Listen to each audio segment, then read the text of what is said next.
bonne quinzaine d'années, les comédies musicales, autrefois boudées par le public français, connaissent une vraie renaissance. Tout a commencé en 1998 avec Notre-Dame de Paris, produit par le Lyonnais Victor Bosch. Et depuis, à peu près tous les grands classiques de la littérature française ont été adaptés à la scène et mis en musique.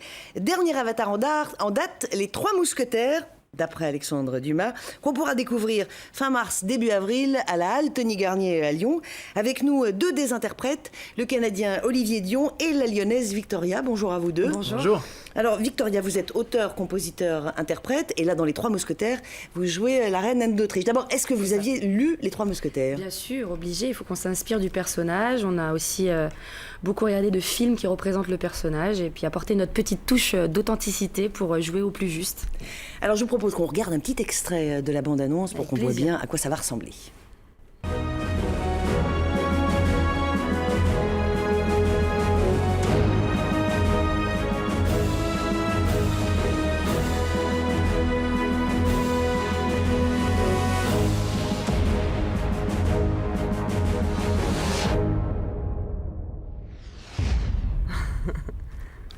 Olivier, vous êtes... alors, Olivier Dion, vous êtes canadien. Voilà. Quel rapport... Y a-t-il un rapport avec... Non, il n'y en a pas.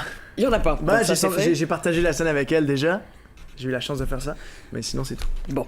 Vous êtes chanteur et danseur, vous êtes une star chez les ados, parce que je crois que vous avez participé à Danse avec les stars. J'ai fait ça l'an dernier, à l'édition 6, Danse avec les stars.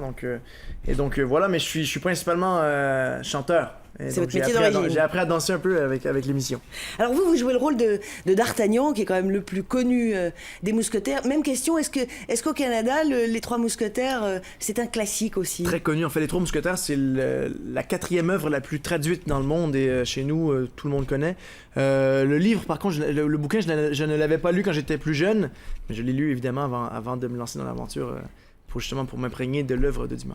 Alors c'est un gros morceau, l'œuvre de Dumas. C'est pas tous les Trois Mousquetaires qu'on retrouve là dans l'histoire. Là, c'est plutôt l'affaire des ferrets de la reine qui est adaptée, oui, c'est ça ? Oui, exactement. Donc on résume un peu le tome 1 et on suit justement la quête des ferrets, donc d'Artagnan, la rencontre des mousquetaires, l'amour entre lui et Constance. On voit l'amour secret entre la reine et le duc. Et puis voilà, tout le complot avec Milady et le cardinal. Donc c'est cette intrigue qu'on raconte en musique, en chanson. Puis, Comment est-ce qu'on se glisse, alors c'est la question s'adresse à vous deux, comment est-ce qu'on se glisse dans un personnage, pour vous Anne d'Autriche, pour vous D'Artagnan, qui ont déjà été incarnés effectivement au cinéma par exemple, par tant de gens. Comment est-ce qu'on met sa touche personnelle ? On fait du mieux qu'on peut, mais après c'est ce qui est intéressant, c'est qu'on peut quand même beaucoup s'inspirer de ce qui a déjà été fait.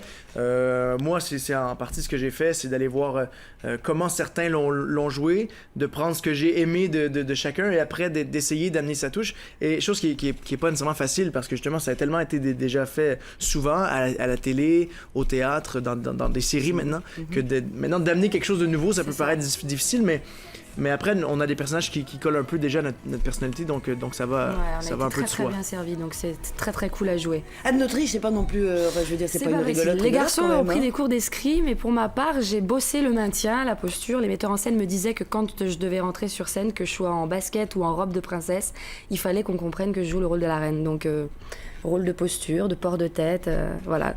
C'est assez cool. Je le disais à Victoria, vous êtes lyonnaise, vous aurez un peu l'impression, fin mars, de jouer à la maison, non ?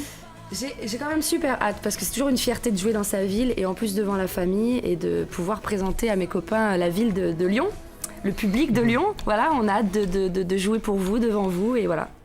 Vous avez tous les deux déjà joué dans une comédie musicale, Victoria, je suis sûre, Le Roi Soleil ? C'est ça, Le Roi Soleil, voilà, il y a 10 ans. Et vous, Olivier ? Moi, j'ai fait Hairspray au Québec, donc c'était la version française adaptation de Broadway.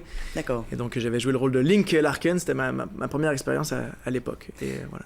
Pour des jeunes artistes comme vous, c'est plus facile, on imagine aujourd'hui, parce que les registres sont plus mélangés. Avant, on chantait ou on dansait. En France, je parle, aux États-Unis, c'était très différent. Mais là, maintenant, aujourd'hui, ces barrières-là ont un peu cédé. Donc, vous pouvez passer d'un registre à l'autre sans problème.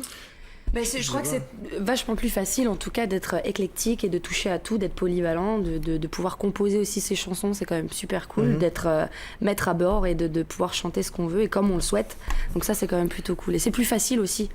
Voilà. Mais c'est vrai que je pense que chez nous on connaît ça de peut-être peut-être depuis un peu plus Oui. longtemps, mais Ouais. après, je pense que c'est important aujourd'hui. Puis disons que le milieu c'est un milieu qui est très difficile, donc plus on peut se diversifier. Oui, voilà, plus on a d'opportunités. Voilà, puis Exactement. ajouter toujours des cordes à notre arc, puis apprendre dans de nouveaux arts, c'est toujours enrichissant pour nous. Et puis ça nous permet de peut-être des fois travailler un peu plus et faire plus de choses. Toute dernière question, il nous reste une petite minute à tous les deux. Quels sont vos projets après Victoria? Un album? Bah, parallèlement, moi je compose, donc je prépare voilà, un album, j'espère. C'est vrai que j'ai toujours été associée à des projets collectifs et conceptuels. Là, j'ai vraiment envie de proposer au public Un petit ce truc que en je solo. sais faire à côté, voilà, en solo. Et vous, Olivier? En pleine écriture justement du deuxième album, moi j'ai lancé un premier album au Canada qui n'est jamais sorti ici. Et puis là, on en sortira un l'an prochain. Bon, bref, je n'ai pas de date encore, mais en pleine écriture du deuxième.